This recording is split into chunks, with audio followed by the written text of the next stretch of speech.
ایک تپتی دوپہر میں میرا کزن علی شیرانی دکان کے سامنے گھنے پیڑ کے نیچے کھڑا کسی دوست کا انتظار کر رہا تھا کہ اتنے میں ایک خاتون سامنے سے آتی دکھائی دی۔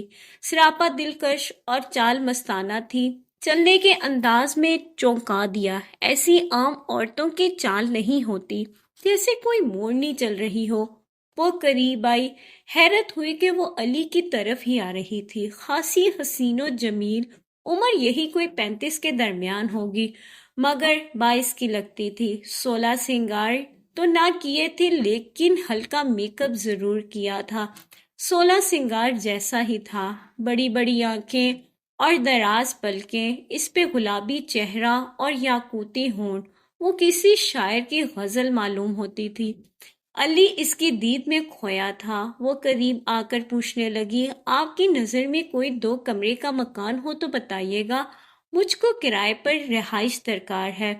اس نے کچھ اس ادا سے پوچھا کہ جی چاہا کہیے۔ مکان تو میرے علم میں کوئی خالی نہیں ہے، البتہ میرا گھر حاضر ہے۔ تاہم یہ باتیں کسی انجانی خاتون کو کہنے کی نہ تھی۔ ظاہر ہے جوتے نہیں کھانے تھے۔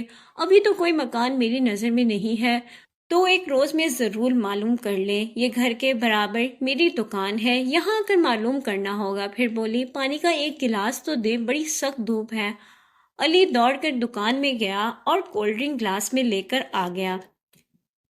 پی کر اس نے گلاس واپس کیا۔ اف، گرمی کی بھی حد ہے۔ تبھی میرے کزن نے کہا، آپ اتنی دھوپ میں پھر رہی ہیں، کہاں سے آئی ہیں؟ میرا نام صفیہ ہے اور آپ کی دکان سے تھوڑی دور کچھ فاصلے پر رہتی ہوں۔ کرائے کا مکان ہے، لیکن اب مالک مکان خالی کرنے کو کہہ رہا ہے، اس لیے اتنی پریشان ہوں۔ گھر میں اور کوئی نہیں ہے، جو خود تلاش کرنے پر مجبور ہوں۔ یہ مالک مکان بے مروت سا شخص ہے، اس نے چند دن کی مہلت دی ہے کہ نیا گھر ڈھونڈوں۔ کئی دن سے ماری ماری پھر رہی ہوں، لیکن اس محلے میں کوئی ٹھکانہ نہیں مل رہا۔ کسی دوسرے محلے میں علی نے اتنا ہی کہا تھا کہ خاتون نے بات کاٹ دی، کہیں اور نہیں رہنا چاہتی کہ یہ دیکھا بھالا محلہ ہے، اکیلی رہتی ہوں نا، اس لیے۔ آپ کے شوہر؟ وہ سعودیہ میں ہیں، محنت مزدوری کی خاطر گئے ہیں۔ یہاں تنخواہ کم تھی، خرچہ پورا نہیں ہوتا تھا، دونوں بچے بھی اسکول جاتے ہیں، اور میں خود گھر پر سلائی وغیرہ کرتی ہوں۔ ایسا کہتے کہتے ایک بے بس عورت کی طرح جو مجبور ہو، اس کی آواز مدھم ہو گئی اور آنکھوں میں آنسو آ گئے۔ علی کو اس پر رحم آ گیا، کہا، گھبرائیے نہیں، میں جلد کوئی مکان تلاش کروں گا، آپ کو جب وقت ملے آپ آ کر ملاقات کر لینا۔ تب وہ گویا ہوئی، میں روز اسی وقت آپ کے گھر کے پاس ایک بچی کو قاعدہ پڑھانے آتی ہوں، تبھی آپ سے ملاقات کر لوں گی۔ یہ کہہ کر وہ چلی گئی، مگر گہرا تاثر دل پہ چھوڑ گئی، کیونکہ میرا یہ کزن کچھ عرصہ ملک سے باہر رہا تھا۔ وہاں ایک عورت سے شناسائی ہو گئی جو ساتھ دفتر میں کام کرتی تھی۔ وہ بالکل صفیہ کی ہم شکل تھی۔ تبھی اس نے بڑے غور سے دیکھا اور اس سے باعث ہمدردی کا اظہار بھی کیا۔ دوسرے دن وہ پھر اسی وقت آئی۔ وہ غور سے دیکھنے لگا تو وہ بولی، آپ کیوں مجھے اس طرح دیکھتے ہیں؟ جواب دیا صفیہ، دراصل میں کچھ عرصہ بیرون ملک رہا ہوں، وہاں میرے ساتھ یہ ہوا کہ ایک عورت زندگی میں آ گئی، بہت دل ربا تھی، مجھ کو اچھی لگتی تھی، کچھ عرصہ ساتھ گزرا اور پھر ہم بچھڑ گئے۔ اب میں نے تم کو دیکھا ہے تو مجھے گزرے دن یاد آ گئے ہیں۔ یہ ساری باتیں صفیہ نے سنی اور کسی تاثر کا اظہار نہیں کیا۔ وہ 1-2 دن چھوڑ کر آ جاتی، دکان پر ملاقات ہو جاتی، مکان کا مسئلہ حل نہیں ہوا۔ ایک دن صفیہ نے خود آ کر اپنے مکان کا پتہ بتایا اور کہا کہ میں صبح 9 بجے کے بعد 2 بجے تک گھر پر ہوتی ہوں، پھر بچیوں کو پڑھانے چلی جاتی ہوں، کوئی کام ہو تو بلا جھجک گھر آ جانا۔ کچھ عرصے بعد صفیہ سے ملاقات ہوئی تو وہ ناراض ہونے لگی کہ میں نے تم کو گھر پر آنے کی دعوت دی تھی۔ میں ضرور آؤں گا، دراصل میں سمجھا تھا تم نے رسمن کہا ہوگا، اکیلی عورت کے یہاں گھر جانا تھوڑا عجیب لگتا ہے، اور تم اب تک آئے نہیں، میں بھی اب تمہاری دکان پر نہیں آؤں گی۔ معاشرے میں کسی اجنبی مرد کا آنا جانا ٹھیک نہیں سمجھا جاتا۔ اگلے دن وہ کچھ تھیلے لے کر اس کے گھر پہنچا۔ صفیہ کے گھر کا دروازہ کھولا اور اس کو دیکھ کر خوش ہو گئی۔ احترام سے گھر کے اندر لے جا کر بٹھا دیا، کچھ خاطر تواضع کی اور تھوڑی دیر بعد ادھر ادھر کی باتیں کی۔ اس کے بعد علی نے اجازت لی اور وہ اکثر دکان پر آتی، کوئی نہ کوئی مجبوری باتوں باتوں میں جتلا دیتی۔ دکان سے علی وہ اشیاء دے دیتا اور گھر آنے کی دعوت دے کر چلی جاتی۔ ہفتے میں ایک بار اس کے اصرار پر وہ اس کے گھر جانے لگا۔ وہ جب جاتا صفیہ اکیلی ہی ہوتی، بچے وغیرہ کہیں نظر نہیں آتے تھے۔ ایک دن علی کو بخار ہو گیا اور وہ دکان پر نہ گیا۔ 2-3 دن تک دکان بند ہی رہی۔ جب طبیعت سنبھلی، دکان کھلی تو پڑوسی دکاندار نے بتایا ایک عورت صفیہ نامی آئی تھی اور کافی پریشان لگ رہی تھی۔ مجھ سے پوچھا کہ دکان کیوں بند ہے، خیریت تو ہے؟ میں نے کہا معلوم نہیں، کہہ گئی ہے کہ جب دکان کھلے تو علی سے کہنا مجھ سے رابطہ کرے۔ اس پیغام پر وہ پریشان ہوا کہ ایسی کیا بات ہو گئی کہ پڑوسی کو پیغام دے کر گئی ہے، شاید اسے پیسوں کی ضرورت ہو یا کوئی اور مشکل ہو۔ 4 دن بعد دکان کھولی، لہٰذا شام تک رہا، پھر دکان بند کر کے وہ سیدھا صفیہ کے مکان پر گیا، ساتھ کچھ راشن اور ضرورت کا سامان بھی لے لیا کہ اس کو ضرورت ہوگی۔ دروازہ بجایا، نہ کھلا۔ آواز دی، صفیہ میں ہوں علی، دروازہ کھولو۔ قدموں کی آہٹ آئی مگر دروازہ نہ کھلا۔ تب علی نے ذرا زور سے دستک دی تو آہستہ سے بولی، علی لوٹ جاؤ، میں کل آؤں گی۔ وہ حیرت زدہ لوٹ گیا، سوچا جانے کیا بات ہے، دکان پر پیغام چھوڑا اور اب دروازہ نہیں کھول رہی، عجیب عورت ہے۔ اگلے دن صبح ہی وہ آ گئی، شکوہ کیا کہ خود بلا کر دروازہ نہیں کھولا، کیا بات تھی؟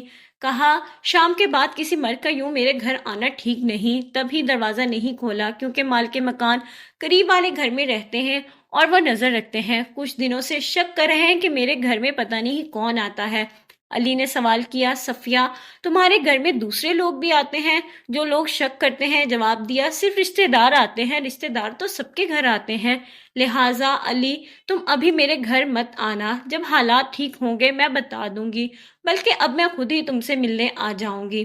خیر تمہاری مرضی، میں تو تمہیں کچھ سامان دینے آیا تھا۔ یہ کہہ کر علی نے وہ سامان اس کے سامنے رکھا، فوراً اس نے اٹھا لیا۔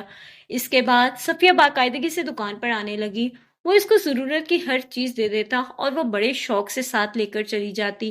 کبھی کبھی وہ دکان پر نہیں ہوتا، اس کے پردے کے پیچھے بیٹھ جاتے تو خوشی سے وہاں بیٹھی رہتی، کولڈ ڈرنک اور بسکٹ سے توازہ ہوتی، بہت مسرور ہوتی۔ ایک بار علی نے یوں ہی مذاق میں اس کا ہاتھ پکڑ کر کہا، چوڑیاں پہنو گی؟ تو اس کے شانے سے آ لگی اور کسی بات پر پھر ناراضگی کا اظہار نہیں کیا۔ اس کے بعد وہ جب بھی آتی کچھ نہ کچھ فرمائش ضرور کرتی، کبھی کپڑے، کبھی جوتے اور رقم بھی مانگ لیتی، اس انداز گفتگو سے کرتی جیسے علی سے زیادہ چاہنے والا اس دنیا میں اور کوئی نہیں ہے۔ اور وہ ایسے ٹائم پر بھی آنے لگی تھی جب دکان پر گاہک ہوتے، یعنی رش کا وقت ہوتا، علی اسے توجہ نہ دے پاتا تو وہاں پڑی کرسی پر بیٹھ جاتی۔ تب علی ملازم لڑکے کو کہتا کہ پوچھو اسے کیا چاہیے، پوچھتا، وہ اپنا مقصد حاصل کر کے چلی جاتی۔ مزے کی بات یہ کہ صفیہ نے کوئی وعدہ کیا اور نہ اظہار الفت کا موقع دیا، اس کے باوجود وہ اس کے ہاتھوں لگا رہا۔ اگر کوئی تہوار ہوتا تو پھر وہ دل کھول کر جو چاہتی وصول کرتی، وہ کچھ اس طرح اداکاری کرتی کہ مجال ہے دوسرے کو جھوٹ کا گمان ہو۔ یوں وہ میرے اس سادہ لوہ کزن کو کافی حد تک بے وقوف بنانے میں کامیاب ہو گئی۔ ایک دن کا ذکر ہے کہ وہ دکان پر آئی، ابھی بیٹھی تھی کہ وہاں علی کا ایک دیرینہ دوست آ گیا۔ علی نے صفیہ کو اپنے گھر کے اندر بھیج دیا۔ تب اس کے دوست نے پوچھا، علی تم اس کو کب سے جانتے ہو اور تمہاری اس سے کیسے دوستی ہوئی؟ ایسی عورتوں کو اپنے گھر نہیں جانے دینا چاہیے۔ کزن نے مختصری بات بتائی تو دوست نے کہا، یار ذرا ہوشیار رہنا کیونکہ یہ عورت اچھے چلن کی نہیں ہے۔ ارشد کی بات سن کر علی کو غصہ آ گیا، کہا دوست بنو، رقیب کیوں بن رہے ہو؟ اس بیچاری نے تمہارا کیا بگاڑا ہے؟ ارشد نے جواب دیا کہ ہاتھ کنگن کو عارضی سے کیا، تم فلاں وقت پر مجھ سے ملنے آ جانا، اس دھوکے باز کے سارے کرتوت تم کو معلوم ہو جائیں گے۔ اتفاق کی بات ہے کہ اگلے روز علی کا صفیہ کے مکان کی طرف نکلنا ہوا۔ یہ رات کا وقت تھا، دیکھا ایک مرد اس کے گھر سے نکل کر جا رہا تھا، غور سے دیکھا تو وہ بھی دوست تھا، ارشد کا بھی شناسا تھا، ثاقب نام تھا۔ اسے دیکھ کر علی رک گیا اور بولا، یارا کدھر جا رہے ہو؟ اپنے ٹھکانہ، روز ادھر آتا جاتا ہوں، کیوں تم کیوں پوچھ رہے ہو؟ ویسے ہی کیونکہ میں دن کو یہاں آتا جاتا ہوں۔ اس پر ثاقب نے صفیہ سے متعلق ایسی باتیں کہیں کہ علی کا خون کھول گیا۔ بات کرتے ہوئے ثاقب بار بار اوپر دیکھ رہا تھا۔ علی کی نظر بھی صفیہ کے مکان کی چھت پر گئی، وہاں وہ کھڑی سب کچھ دیکھ رہی تھی، تبھی جلدی سے پیچھے ہوئی۔ ثاقب پوچھنے لگا، خیر تو ہے، تم یہ باتیں مجھ سے کیوں پوچھ رہے ہو؟ لیکن میرے کزن کا وہ حال کہ کاٹو تو خون نہیں۔ بہرحال اس وقت دوست کو ٹال دیا اور صفیہ کا در نہ بجایا، البتہ گھر آ کر کھانا کھایا اور نہ کسی سے بات کی۔ مارے غصے سے اس کو نیند نہیں آئی۔ رات بھر کانٹوں پر لوٹتا رہا۔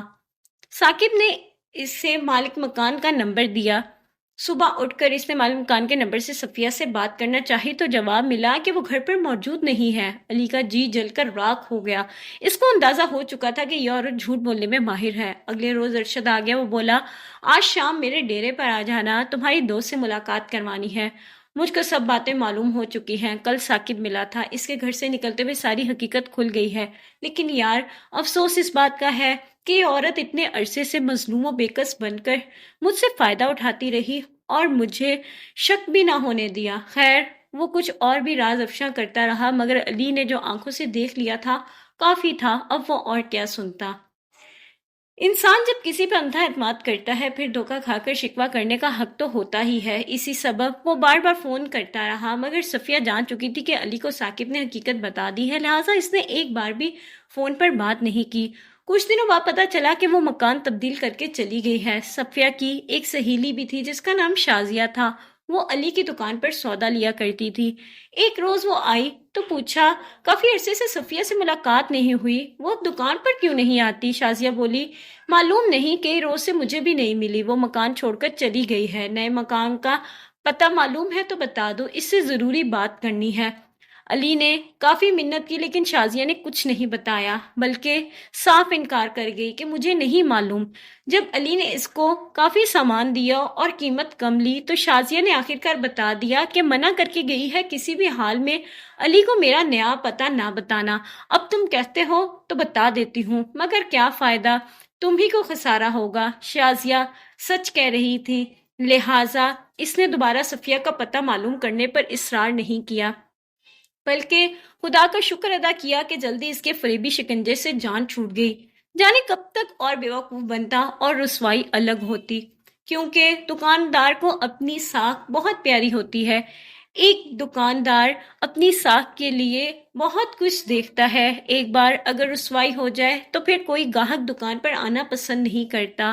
یہ داستان میرے کزن نے شادی کے بعد سنائی تھی، کیونکہ میری شادی علی سے ہوئی تھی، وہ اب میرے شوہر ہیں۔ شادی کے 3 سال بعد ہمارے یہاں بچی کی پیدائش ہوئی، اور جب بچی 4 سال کی ہوئی تو ایک عورت ہمارے گھر آئی۔ اس وقت علی گھر پر نہ تھے۔ وہ عورت پریشان اور خستہ حال لگی، اپنا نام صفیہ بتایا اور بولی، آپ کے محلے میں گھر لیا ہے، میں قاعدہ پڑھاتی ہوں، اگر آپ نے بچی کو پڑھوانا ہو تو روز آ جایا کروں گی۔ میں نے غور سے اس کے چہرے کی طرف دیکھا، بے سکون چہرہ اور بے رونق آنکھیں تھیں۔ مجھے اچانک صفیہ کی داستان یاد آئی جو علی نے سنائی تھی، اور میں نے فوراً کہہ دیا کہ نہیں، مجھے اپنی بچی کو قاعدہ نہیں پڑھوانا، میں خود اسے پڑھا لوں گی۔